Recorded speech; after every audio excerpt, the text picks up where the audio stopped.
good day. Just doing some welding on these handrails.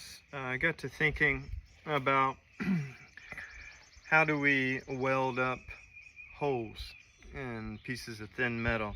Metal often deteriorates when it's in the weather, um, anything in the constant presence of moisture rots. And welding up a hole in something is very difficult to do without making it worse, without making the hole just wider and creating a disaster, completely ruining something by trying to fix it too quickly. Thinking about this, holes in our lives, anyone can tell you where maybe the holes were. For some people, the loss of a parent or a loved one, grief, that creates a hole in what used to be a very solid bit of life. I compare holes in our life often to like giants that we struggle with. How do we face our giants in our lives, our things that seem to just be oppressors? I was in Istanbul last year. It's very close to Sicily where I live, and often I fly through there, and it's one of my favorite places to be, just the architecture and the beauty. But last year I was in the Palace Museum and I saw many wonderful things. I saw the sword of Goliath, which is about 9 feet long, and his brother's swords. I also saw the sword of David, the sword that the shepherd boy used to remove the head of a giant. And I think that story is very beautiful in many, many ways. You take the innocence of David before he was the prophet, before he was the king. He was just a shepherd boy, and his brothers had gone to war, and he was left home to take care of the sheep.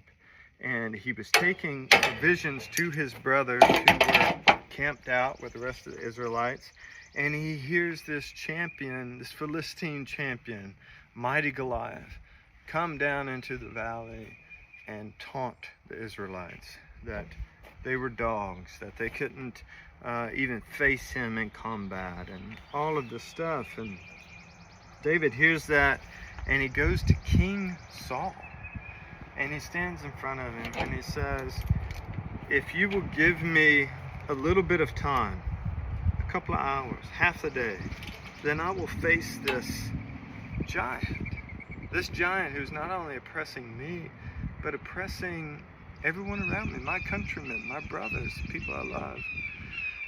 And so what does David do? David, in that short period of time, he walks into the countryside. He goes down to a brook and he touches the water. He touches the fundamental things, the earth, and he picks up 5 smooth stones. David, before he faced his giant, he went and collected faith. How do we collect faith? Everyone collects faith differently. The Bible says to not forsake the assembling of yourselves together. Why? Because collective groups, when you meet with your friends and share, you are collecting faith. Other people do it differently. I personally, somewhat like David, the shepherd boy, go into nature. And being in nature, outside, working with natural things, helps me create faith. For other people, it may be yoga, it may be swimming, it may be playing music or singing music. It may be spending time with your dogs, with your loved ones, with your child. But we cannot, if we want to face our giants first, we have to collect faith. There's also a difference between how do we fail? How did David, let's keep going with David's life. Right? David faced his giants in his innocence when he was young by collecting faith. He messed up later in life when he was faced with bigger challenges. His life as king became more complicated, and he felt like, okay, my giants need bigger solutions because I'm older, because I have more things. When in actuality, they didn't. And then later in his life, he went back to facing his giants by collecting faith, by beating his giants one toe at a time, so to speak, a small amount. There's a difference between wisdom and knowledge. Wisdom, another word for wisdom is common sense. Knowledge is sometimes that voice that's inside your head. You know, we go to school and our teachers tell us, oh, you need to be this way. Or we we hear a podcast and we say, oh, I need to be that way. That's how I do this. Those things are knowledge. A lot of knowledge may not be true for you. Go back to the fundamental things.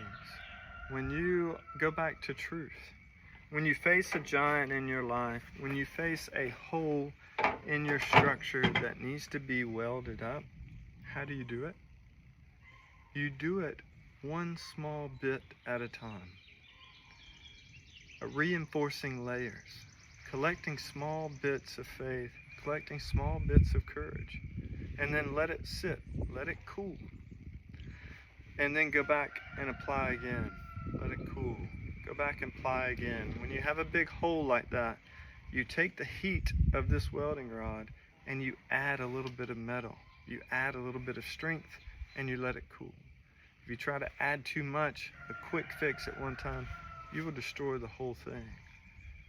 Give yourself patience. Give yourself wisdom, not knowledge, wisdom. And you will soon rebuild a life that is much more beautiful. When we use knowledge to fix our problems, we often end up messing up. It's often a big, quick fix that we think that we need in order to fix this.